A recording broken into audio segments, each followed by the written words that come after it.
વલસાડ એલસીબીની ટીમે ઠક્કરવાડા જતા ઔરંગા નદીના ઉત્તર છેડા પાસેથી એક સ્વિફ્ટ કારમાંથી 450 નંગ દારૂ સાથે ચાલકને ઝડપી પાડ્યો।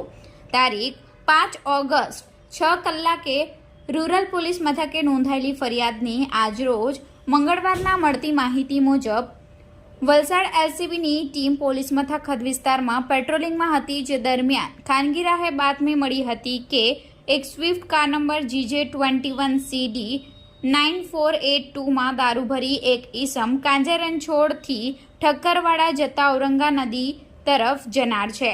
જે બાતમીના આધારે એલસીબીની ટીમે કાંજરણછોડથી ઠક્કરવાડા જતા ઔરંગા નદીના ઉત્તર છેડે બાતમીવાળી કારની વોચ ગોઠવી હતી।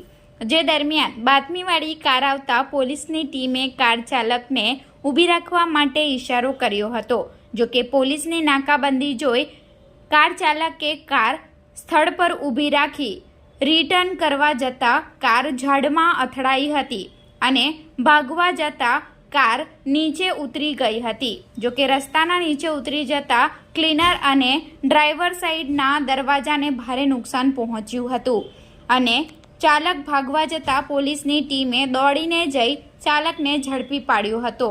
એલસીબીની ટીમે કાર અને ઈસમને રૂરલ પોલીસ મથકે લાવી તમામ મુદ્દામાલની ગણતરી કરતા સ્વિફ્ટ કારની કિંમત તેમજ દારૂની કિંમત 36,900, એક મોબાઈલ ફોન જેની કિંમત 5,000 મળી કુલ 5,41,900નો મુદ્દામાલ કબજે લઈ ચાલક તનયકુમાર ભરતભાઈ પટેલ રહે વાપી નામધાને ઝડપી પાડી સ્નેહલ હસમુખભાઈ પટેલ રહે રાનવેરી કલ્લા ચીખલીને વોન્ટેડ જાહેર કરી રૂરલ પોલીસ મથકને આરોપી તેમજ મુદ્દામાલ સુપ્રત કરી ફરિયાદ દાખલ કરાવી હતી।